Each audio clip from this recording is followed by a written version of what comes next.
Yeah, yeah, yeah.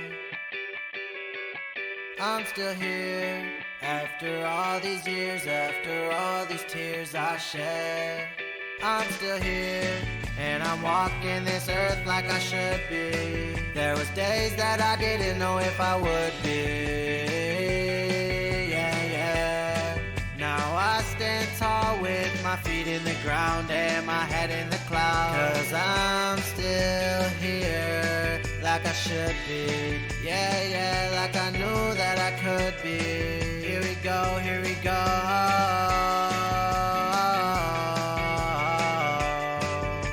I'm still here.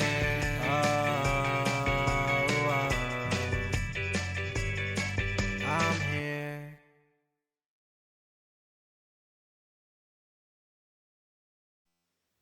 We have another exciting session. I'm so excited about this one for our Sensational Survivor Series. Today I have Kelly with me. And Kelly, can you introduce yourself? Yeah, And absolutely, Heather. I am Kelly Shanahan, and as I like to put it, I have been not dead yet with metastatic breast cancer for going on 12 years since the latter part of 2013. I'm also the current president of MetaVivor, and involved in a lot of other advocacy efforts, which I really think have helped keep me not dead yet for all this time. absolutely. Can you tell us a little bit about what your life was like before cancer entered the scene? Before cancer, before cancer, I was an obstetrician gynecologist in solo private practice because I was crazy like that. My daughter, I have one child.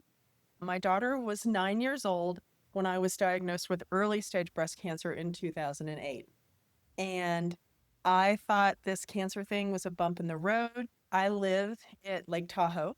So I live in a ski resort community, no oncology services.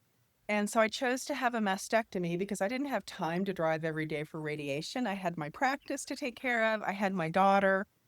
Yeah, I have a husband, but man, my husband is a general contractor. But Really also busy in a different way. busy in a very different way and very Yeah. good at tracking dirt into my house. So I remember telling my daughter that I had cancer, that I had breast cancer. And she said, Mommy, are you going to die?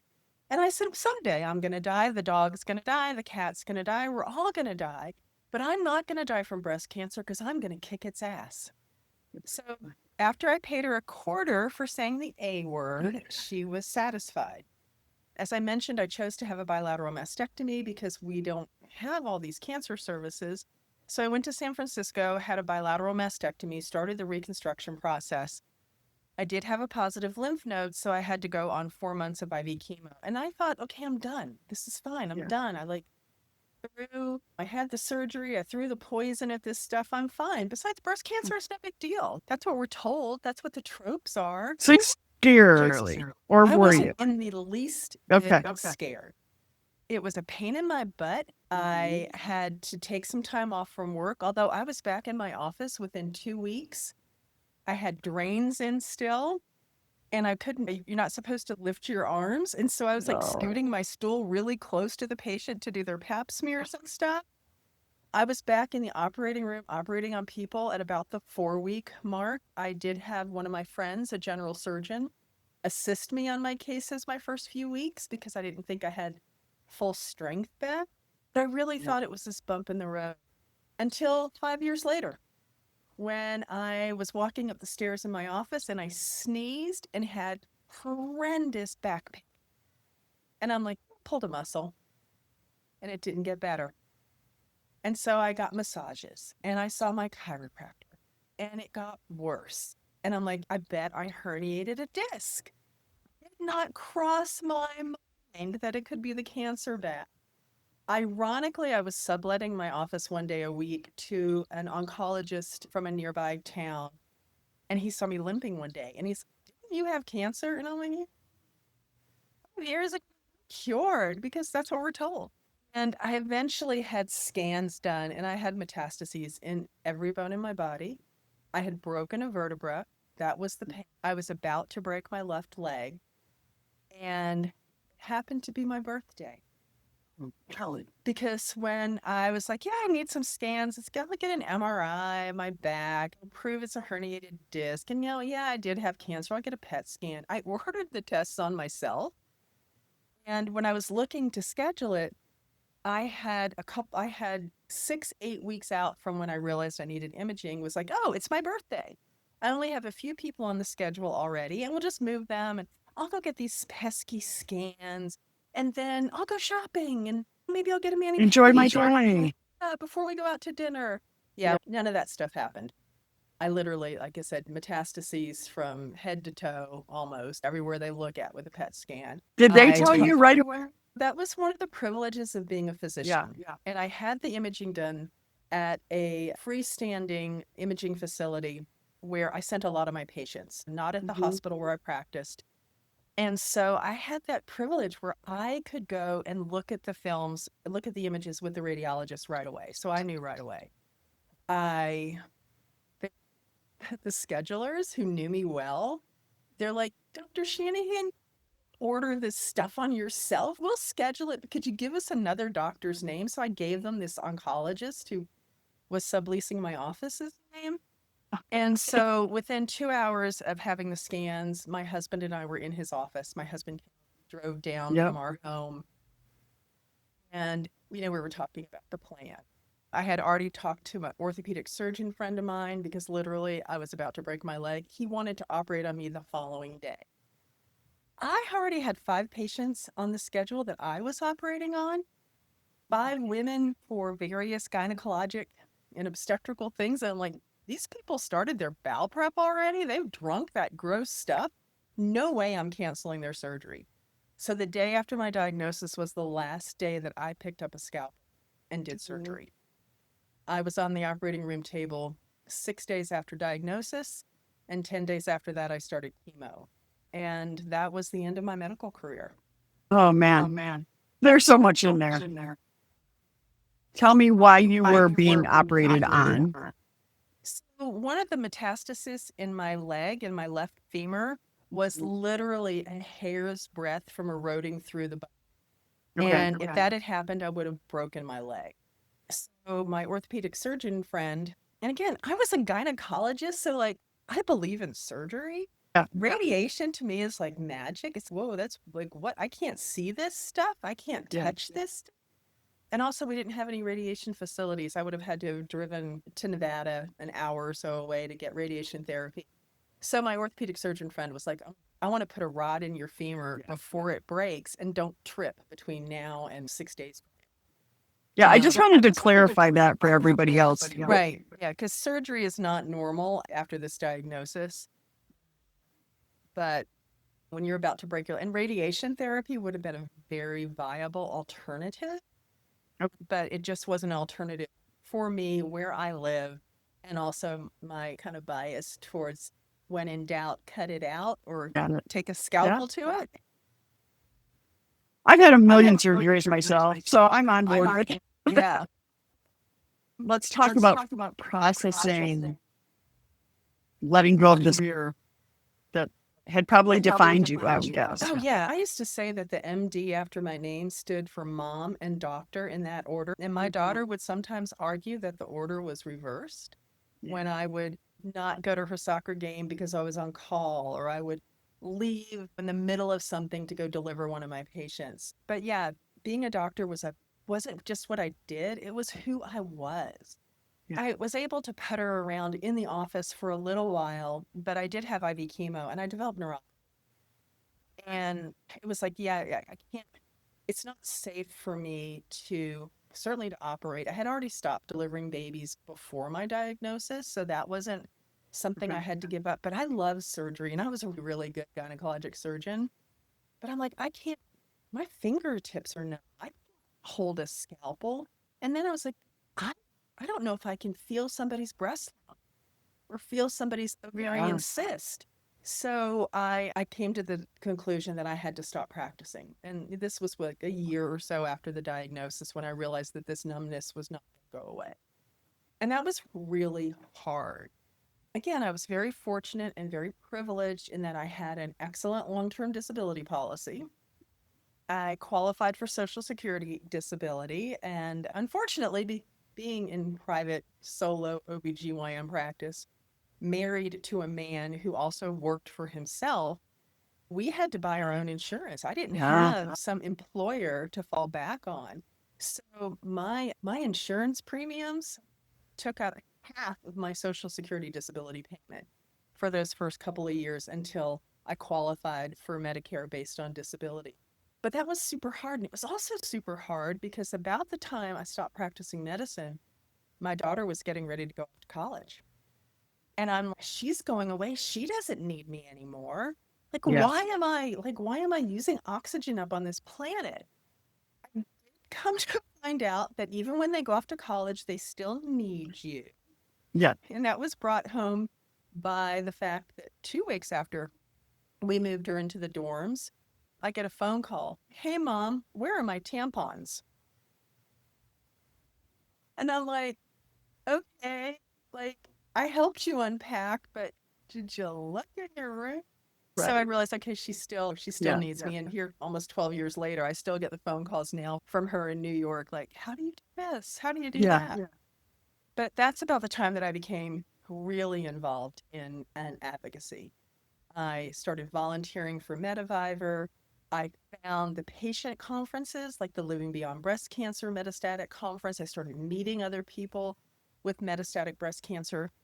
And I'm not joking when I say that desire to be here for my daughter, coupled with finding other people with MBC and becoming involved in advocacy, really saved my life.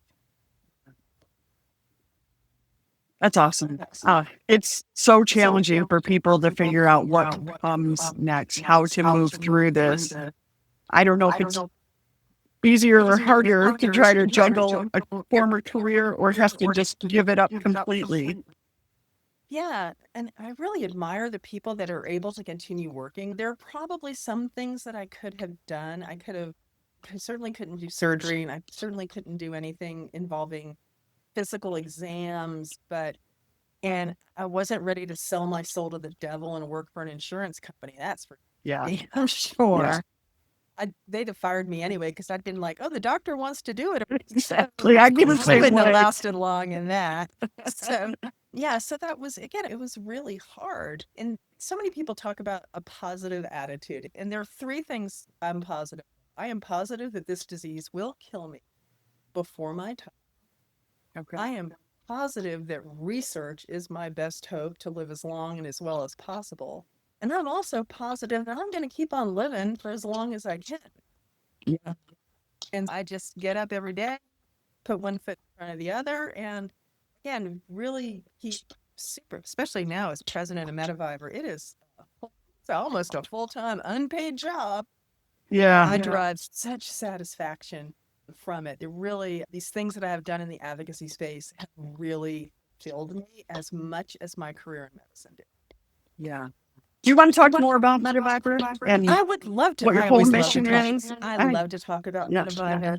MetaVivor was founded in 2009 by 4 women in the Annapolis, Maryland area who were in a general breast cancer support group and were kicked out because this whole metastatic breast cancer, like you're going to die from it thing, was just too much of a horror for the other people in the support group. And they basically said FTS, and they started their own support group for people with metastatic disease. And they started doing things like big sales and estate sales, and they raised money. And they wanted this money to go towards research, specifically research that could benefit people who are already living with MBC.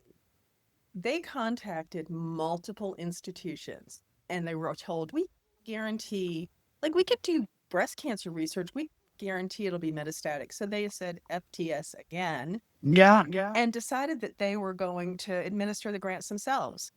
So I think some people in that group had some connections, they had some background in research.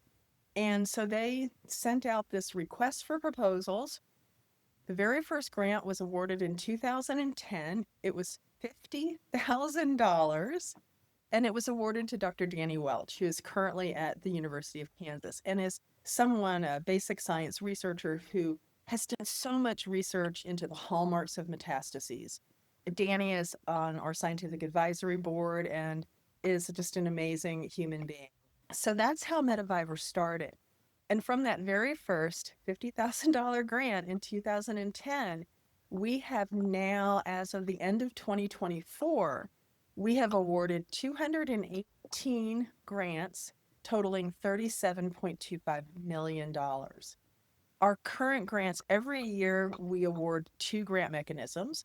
One is early career for investigators, researchers, PhDs, doctors, clinicians that are early in their career, just like the name suggests. That's $200,000 given over 2 years. And we also have a translational award that's for stuff that's a little bit closer to being done in humans. That's $450,000 given over 3 years. And that puts us up in the getting into the big leagues in terms of research funding.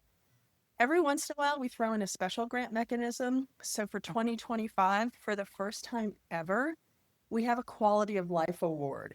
And it's $200,000 given over 2 years. And it's not just for, oh, I'm going to do a survey and find out whether bone mets or brain mets give you the worst quality of life. No, it is something concrete. Here is a concrete way to deal with side effects. Here's something that can be done to help improve your quality of life. So evidence-based. So I'm really excited about some of the things. We're in the midst of that process now. So our researchers that have been invited to submit a full application have until the end of August to submit their full application. Every single one of those applications will be reviewed by scientists in the field as well as by a patient or a caregiver or somebody that has a personal connection to metastatic breast cancer. And we're really, I think, unique in that we focus on metastatic breast cancer and its patient and peer review. And what we can fund depends on how much money we raise.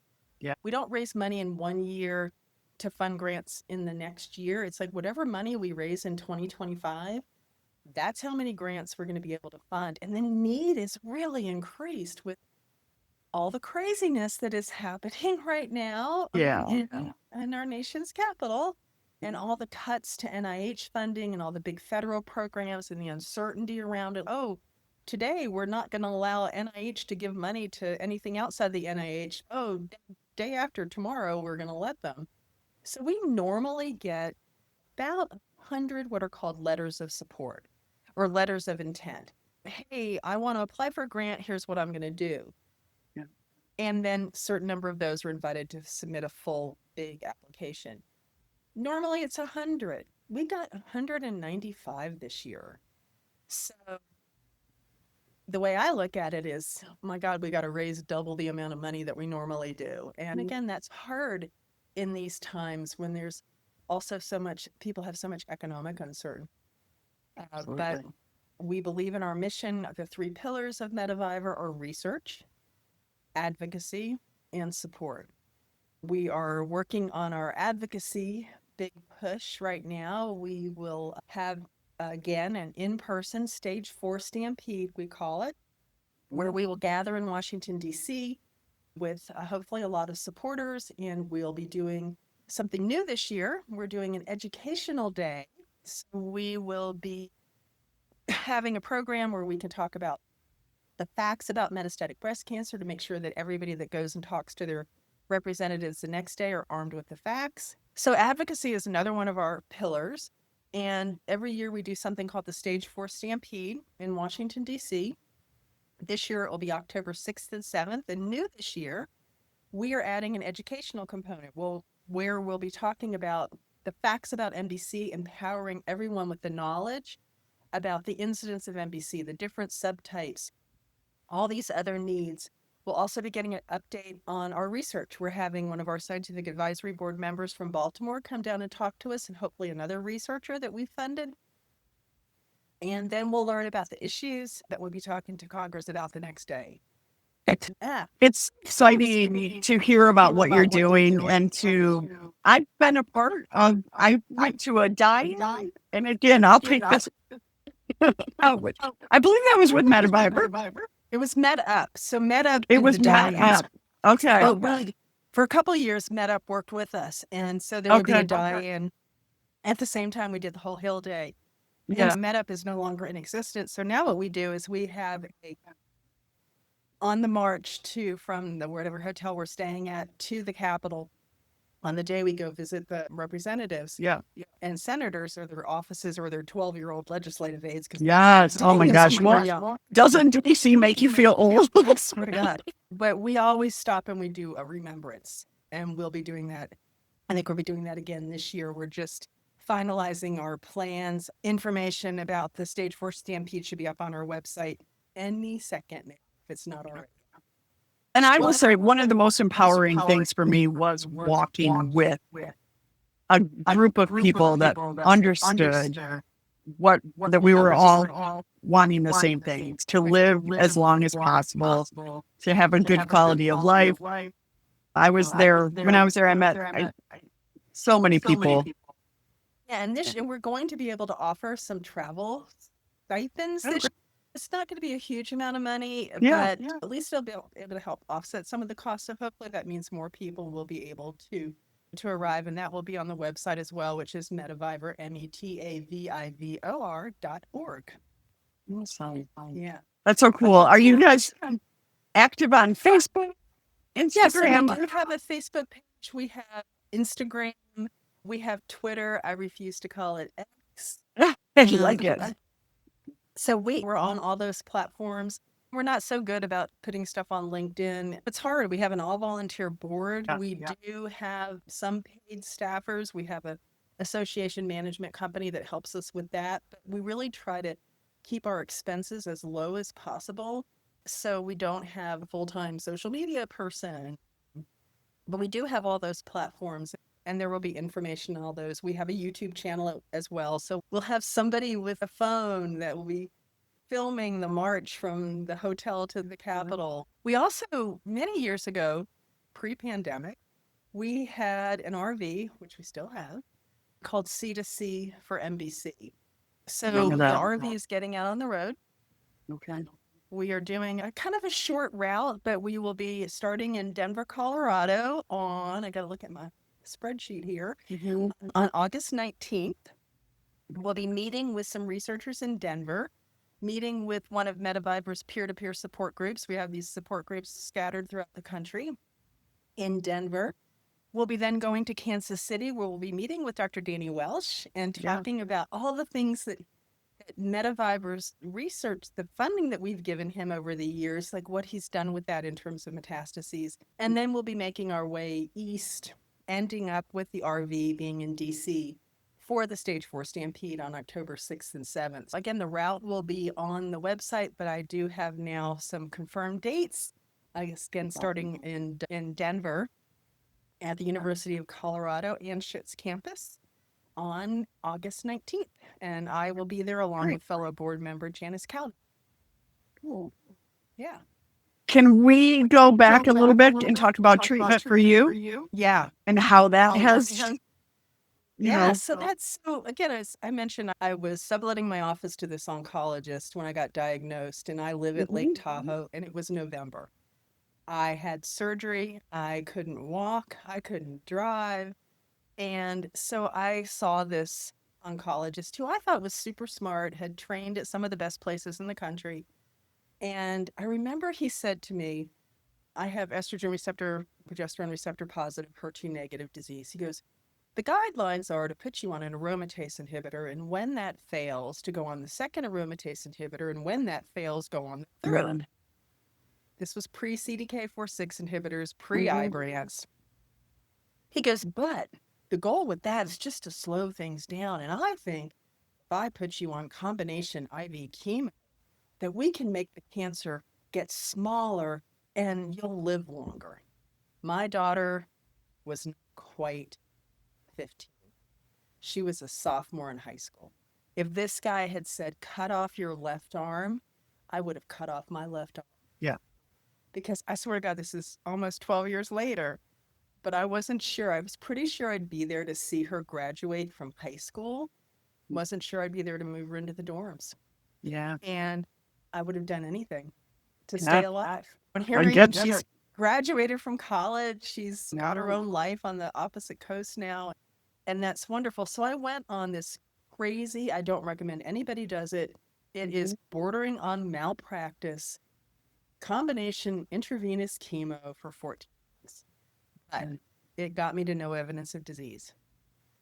And then I went on an aromatase inhibitor because this was still pre-CDK4/6 era. Ibrance was just coming out. I went on just an aromatase inhibitor, and I remained no evidence of active disease for 6 more years.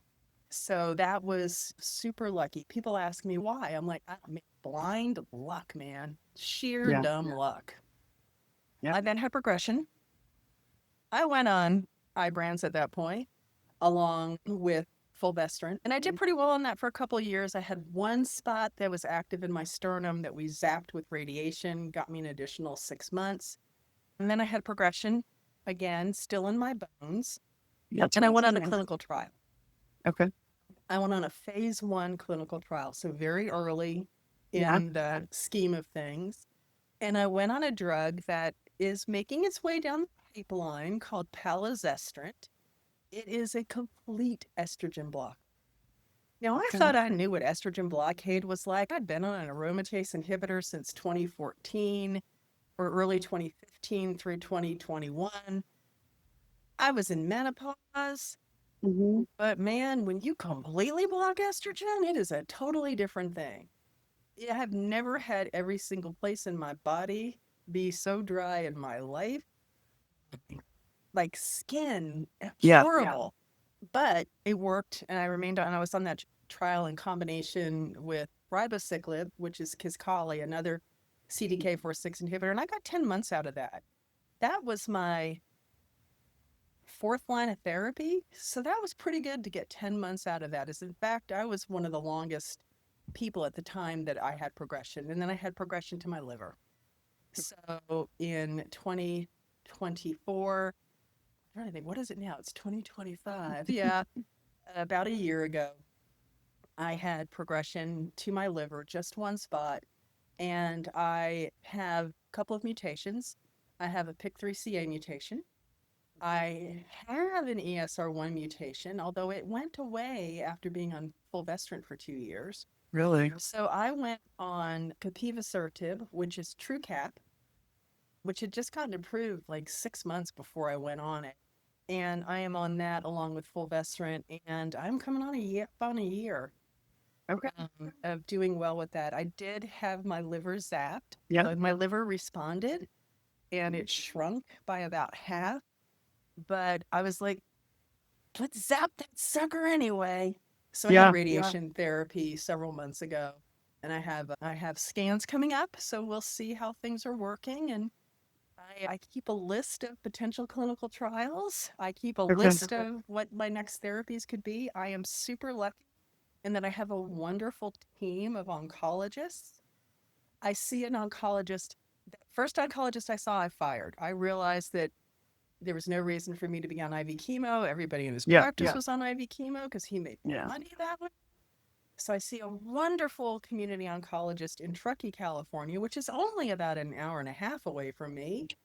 Close by. That's my local oncologist. I see a breast medical oncologist at UC San Francisco. I was seeing one of the world's most renowned breast oncologists, Hope Rugo, who is at UCSF, and she has recently moved to City of Hope. So I will go to Southern California periodically to continue to see Dr. Rugo, but I am also seeing a young, up-and-coming rising star in breast medical oncology in Laura Huppert at UCSF. So I have this wonderful team that all have my back. Plus, through my advocacy work, I know oncologists and radiation oncologists, medical oncologists all over the country. And believe me, I contact them and ask their opinions. And I think one thing that's super, super important, I think every single solitary person with metastatic breast cancer needs to at least get a second opinion from a breast medical oncologist who has a large practice of people with metastatic breast cancer. Yeah. I adore my local oncologist. Does it concern you that people are doing treatment kind of with a local. It concerns me when those local oncologists don't seek a second opinion themselves. But my guy up in Truckee, I was stable when I started seeing these folks, and I'd been stable for about a year. Yeah. And the first thing they said to me was, "You're stable. That's awesome. Let's go get a second opinion from a breast medical oncologist in San Francisco, UC Davis, somewhere, because we want Let's that start person. putting some things in those in your We back want pocket. person in our back pocket when you Yeah. have progression, because you're going to have progression someday." And I think every single person deserves that. Yes, some of our local oncologists, the community oncologists that take care of all kind of cancers, are great. But the field is expanding so much that they can't keep up with the newest in lung No way. cancer and the newest in prostate and the newest in breast. And they might only have 1 or 2 patients with metastatic breast cancer. So I think everybody should get a second opinion. And Well, and the way I do things like I get my treatment, I get my fulvestrant in Truckee. If I'm in Truckee, Yeah. if I'm seeing my oncologist in San Francisco, I get it in San Francisco. And it works well, and they communicate with each other, and everything's shared through my chart. And I That's think it's exactly really what I was good. going to say. If they are not able to work with somebody who's somewhere else, then that's I out. have that perspective as being a physician. And so I have, again, being super involved in the advocacy space, all these people that say, "Oh, I don't want to offend my doctor." If your doctor is offended by you Yeah. asking for a second opinion, there is something wrong with your doctor. When I was practicing, I would occasionally have a patient that would go, "I want to get another opinion." I'm like, "Great, you're having this Yes. bladder problem. Let's go see this urogynecology subspecialist or a GYN oncologist if I thought a patient had ovarian cancer or whatever." Yeah. And then if they would go see that other person and that other person agreed with me, I felt really smart. Yeah. And if they didn't agree with me, if they had another idea, I learned something. You could learn something. Exactly. Yeah, I loved it when my patients got a second opinion. Yeah. So your local doc should love it too. Yeah. Kelly, I can talk to you all day, but I'm not going to keep you forever. And Yeah, it's just an honor to talk to you, Miss 20 plus years. yeah. I know we all aspire to be like you and to live well for as Yeah. long as you have. Yeah. I've been very lucky with all of that. And I've done everything, right? And by everything, I mean also nothing. So I realized that it is just, I do think I don't know. I don't know what it is. I'm happy to be here. I'm intentional about my days. And I think often about the people that wanted the same thing that you and I wanted. We want to be there. I We want to would be there for our families. And Yeah. my daughter and I, we got lots more traveling to do. Yeah. We have lots more concerts to go to. And I'm at the point in my life now where quality of life matters more until my daughter tells me she's getting married or is pregnant, in which case I will go on treatments and cut off my arm to be there for those kind of milestones. Yeah.